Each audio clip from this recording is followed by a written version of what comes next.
আসসালামু আলাইকুম, welcome to my channel and page. আজকে শেয়ার করব ভিডিওর স্ক্রিনে দেখানো এই হেয়ার ব্যান্ডগুলো, তাও আবার খুবই কম খরচে।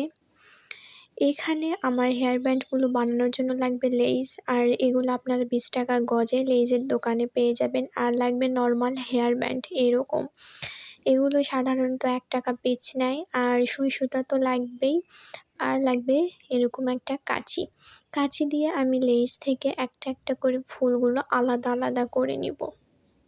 এই লেজগুলো কিন্তু 20 টাকা গজে আপনারা পেয়ে যাবেন। আমি এখানে ছোট্ট একটা লেজ দিয়ে কাজটা করেছি, 1 গজ কেন, হাফ গজও এখানে নেই। যাই হোক, ফুলগুলো কিভাবে অ্যাটাচ করবেন এটাই দেখাই। আমি এখানে 2টা করে ফ্লাওয়ার একটা ব্যান্ডের সাথে অ্যাটাচ করব, কারণ এতে করে ফ্লাওয়ারগুলো একটু মজবুত হবে। আপনারা চাইলে একটা করেও এখানে অ্যাটাচ করতে পারেন। তো এখানে আমি সুই সুতা নিয়েছি, আর মাঝখানে সুই সুতা দিয়ে ফুলটা অ্যাটাচ করার পর মাঝখানে একটা এরকম পাল বসিয়ে দিব। আর এই পালটা 6 নাম্বারের পাল, এখানে সাদা পাল ইউজ করেছি। আপনারা চাইলে যে কোনো কালারের পাল ইউজ করতে পারেন, ছোট বড় মাঝারি যে কোনো সাইজের পাল ইউজ করতে পারেন। আর আপনারা চাইলে এই লেসটা যে কোনো কালার নিতে পারেন, এতে করে ফ্লাওয়ারের কালারগুলো চেঞ্জ হবে। আমি এখানে ব্ল্যাক কালার লেজ নিয়েছি, আর আমি মূলত এই লেসটা আমার বোরকাতে দেওয়ার জন্য কিনেছিলাম। তো বোরকাতে কাজ করার পর এইটুকু লেজ বেঁচে গিয়েছিল, যার জন্য ভাবলাম এইগুলো দিয়ে আমি হেয়ার ব্যান্ড বানিয়ে ফেলি।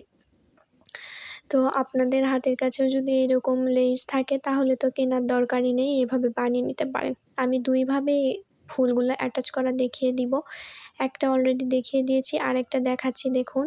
ফার্স্টে আমি এখানে ফ্লাওয়ারটা আগে অ্যাটাচ করে নিচ্ছি। যাদের অসুবিধা হবে একবারে অ্যাটাচ করতে, তারা এইভাবে আগে ফ্লাওয়ারটা অ্যাটাচ করে দেন তারপর এভাবে হেয়ার ব্যান্ডের সাথে অ্যাটাচ করে তারপর মাঝখানে একটা পাল ইউজ করবেন। আপনারা চাইলে এখানে সুই সুতার পরিবর্তে গ্লুগান অথবা যে কোনো আঠা দিয়েও ফুলগুলো অ্যাটাচ করতে পারেন। তবে বেটার হবে সুই সুতা দিয়ে অ্যাটাচ করা, কারণ সুই সুতা তো সবার কাছে থাকেই। আর এটা তেমন কোনো ব্যাপার না যে এটা খসে যাবে বা ফুলগুলো উঠে আসবে, এরকম না। তাই সুই সুতা দিয়ে লাগানোটাই আমার কাছে বেটার মনে হয়েছে, যার কারণে সুই সুতা দিয়ে আপনাদের সাথে শেয়ার করেছি। ব্যান্ডের সাথে ফুলটা অ্যাটাচ করার পর অবশ্যই ব্যান্ডের উল্টো পাশে এইভাবে সুইয়ের মাথায় কয়েকবার সুতা পেঁচিয়ে একটা গিট দিয়ে তারপর সুতাটা কেটে নেবেন। দেন আমাদের hair band ready. This is the final look. কেমন হয়েছে সেটা অবশ্যই জানাবেন। ভিডিওটি ভালো লাগলে একটা লাইক করে দিবেন। পরবর্তীতে কী ধরনের ভিডিও চান সেটা কমেন্টে জানাতে পারেন।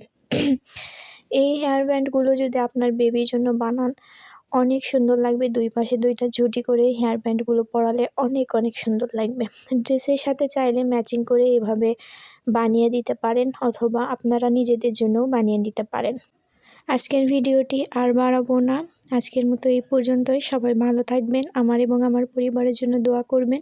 আপনাদের জন্য অনেক দোয়া রইল। আল্লাহ হাফেজ অ্যান্ড আসসালামু আলাইকুম।